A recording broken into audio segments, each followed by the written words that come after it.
21वां अध्याय। कर्दम जी की तपस्या और भगवान का वरदान।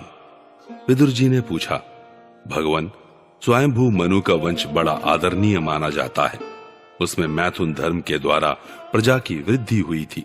अब आप मुझे उसी की कथा सुनाइए।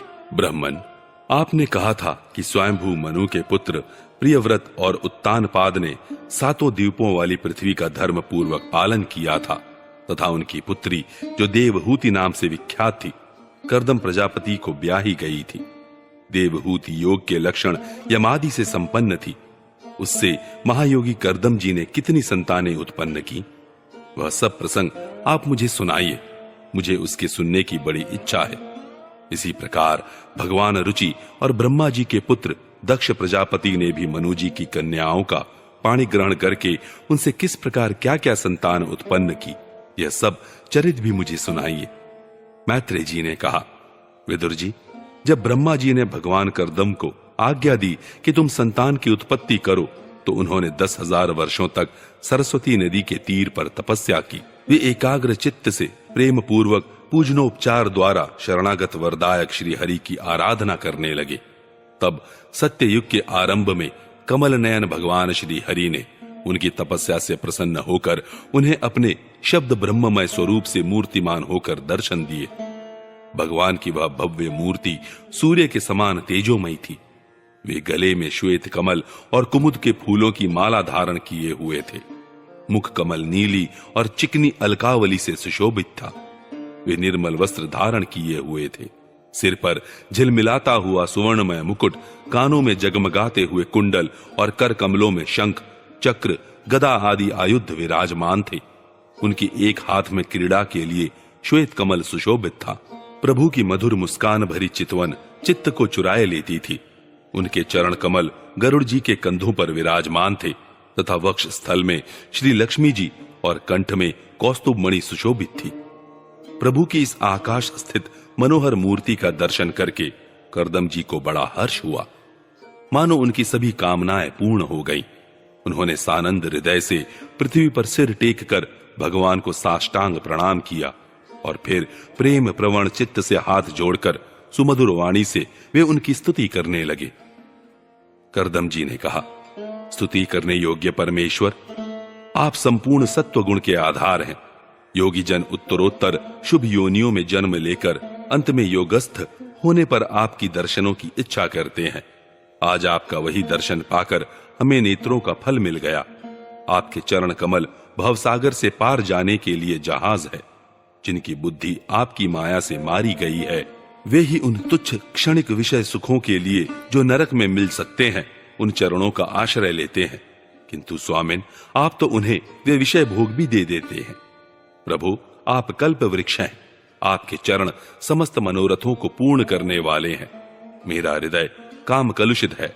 मैं भी अपने अनुरूप स्वभाव वाली और गृहस्थ धर्म के पालन में सहायक शीलवती कन्या से विवाह करने के लिए आपके चरण कमलों की शरण में आया हूं।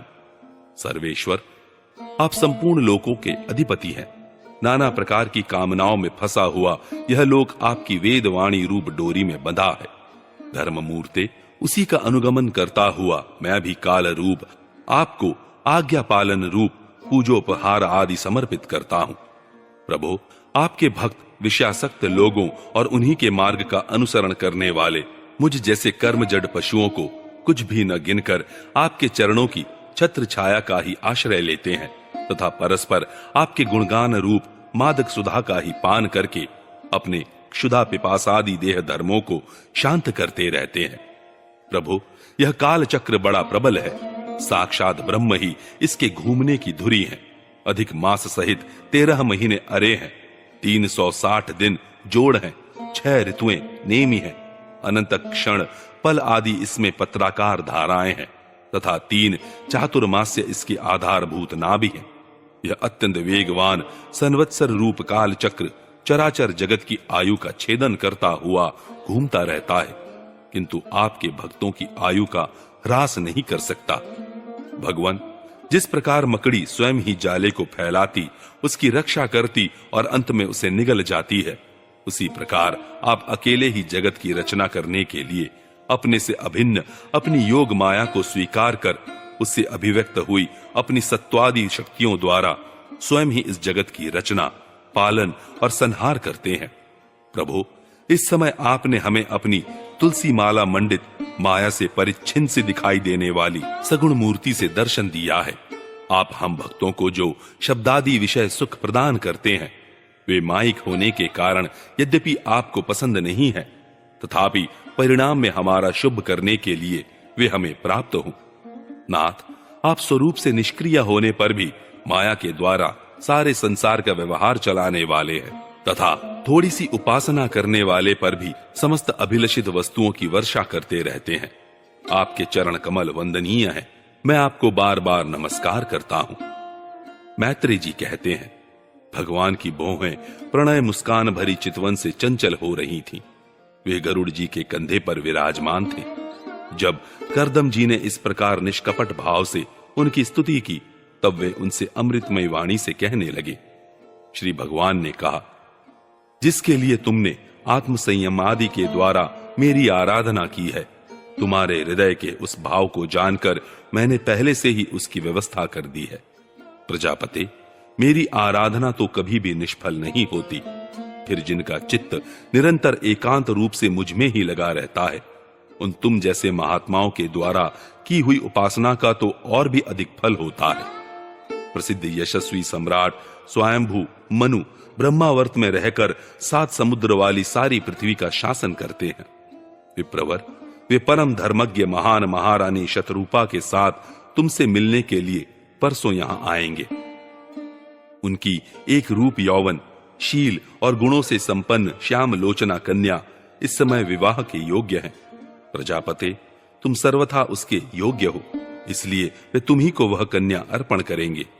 ब्राह्मण, गत अनेकों वर्षों से तुम्हारा चित्त जैसी भार्या के लिए समाहित रहा है, अब शीघ्र ही वह राजकन्या तुम्हारी वैसी ही पत्नी होकर यथेष्ट सेवा करेगी।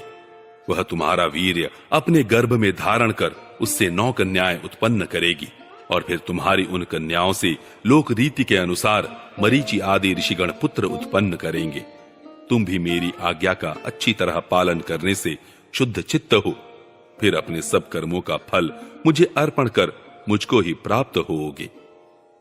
जीवों पर दया करते हुए तुम आत्मज्ञान प्राप्त करोगे, और फिर सबको अभयदान दे अपने सहित संपूर्ण जगत को मुझ में और मुझको अपने में स्थित देखोगे। महामुने, मैं भी अपने अंश कला रूप से तुम्हारे वीर्य द्वारा तुम्हारी पत्नी देवहूति के गर्भ में अवतीर्ण होकर सांख्य शास्त्र की रचना करूंगा।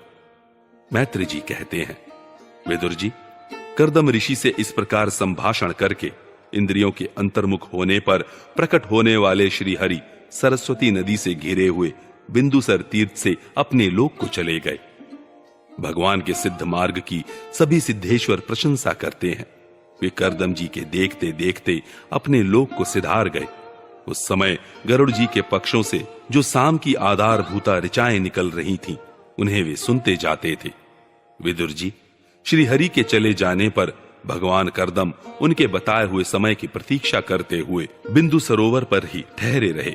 वीरवर, इधर मनु जी भी महारानी शतरूपा के साथ सुवर्ण जटित रथ पर सवार होकर तथा उस पर अपनी कन्या को भी बिठाकर पृथ्वी पर विचरते हुए जो दिन भगवान ने बताया था, उसी दिन शांति परायण महर्षि कर्दम के उस आश्रम पर पहुंचे। सरस्वती के जल से भरा हुआ यह बिंदु सरोवर वह स्थान है जहां अपने शरणागत भक्त कर्दम के प्रति उत्पन्न हुई अत्यंत करुणा के वशीभूत हुए भगवान के नेत्रों से आंसुओं की बूंदें गिरी थी। यह तीर्थ बड़ा पवित्र है। इसका जल कल्याणमय और अमृत के समान मधुर है तथा महर्षिगण सदा इसका सेवन करते हैं।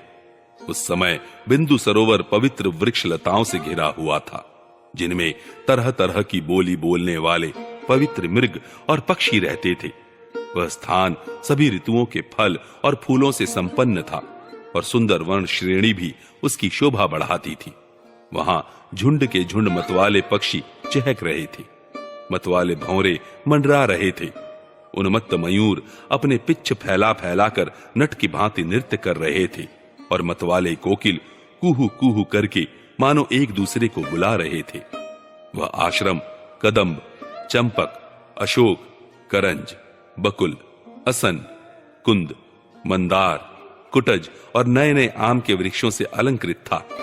वहां जलकाग, बत्तख आदि जल पर तैरने वाले पक्षी, हंस, कुरर, जलमुर्ग, सारस, चकवा और चकोर मधुर स्वर से कलरव कर रहे थे। हरिन, सूअर, स्याही, नीलगाय, हाथी, लंगूर, सिंह, वानर, नेवले और कस्तूरी मृग आदि पशुओं से भी वह आश्रम घिरा हुआ था। आदिराज महाराज मनु ने उस उत्तम तीर्थ में कन्या के सहित पहुंचकर देखा कि मुनिवर कर्दम अग्निहोत्र से निवृत्त होकर बैठे हुए हैं। बहुत दिनों तक उग्र तपस्या करने के कारण वे शरीर से बड़े तेजस्वी दिख पड़ते थे तथा भगवान के स्नेहपूर्ण चितवन के दर्शन और उनके उच्चारण किए हुए कर्णामृत रूप सुमधुर वचनों को सुनने से इतने दिनों तक तपस्या करने पर भी वे विशेष दुर्बल नहीं जान पड़ते थे। उनका शरीर लंबा था, नेत्र कमल दल के समान विशाल और मनोहर थे, सिर पर जटाएं सुशोभित थीं और कमर में चीर वस्त्र थे। वे निकट से देखने पर बिना सान पर चढ़ी हुई महामूल्य मणि के समान मलिन जान पड़ते थे। महाराज स्वयंभू मनु को अपनी कुटी में आकर प्रणाम करते देख उन्होंने उन्हें आशीर्वाद से प्रसन्न किया और यथोचित आतिथ्य की रीति से उनका स्वागत सत्कार किया। जब मनु जी उनकी पूजा ग्रहण कर स्वस्थ चित्त से आसन पर बैठ गए, तब मुनिवर कर्दम ने भगवान की आज्ञा का स्मरण कर उन्हें मधुर वाणी से प्रसन्न करते हुए इस प्रकार कहा, देव, आप भगवान विष्णु की पालन शक्ति रूप हैं, इसलिए आपका घूमना फिरना निस्संदेह सज्जनों की रक्षा और दुष्टों के संहार के लिए ही होता है। आप साक्षात विशुद्ध विष्णु स्वरूप हैं तथा भिन्न भिन्न कार्यों के लिए सूर्य, चंद्र, अग्नि, इंद्र, वायु, यम, धर्म और वरुण आदि रूप धारण करते हैं। आपको नमस्कार है। आप मणियों से जड़े हुए जयदायक रथ पर सवार हो अपने प्रचंड धनुष की टंकार करते हुए उस रथ की घरघराहट से ही पापियों को भयभीत कर देते हैं और अपनी सेना के चरणों से रौंदे हुए भूमंडल को कपाते अपनी उस विशाल सेना को साथ लेकर पृथ्वी पर सूर्य के समान विचरते हैं।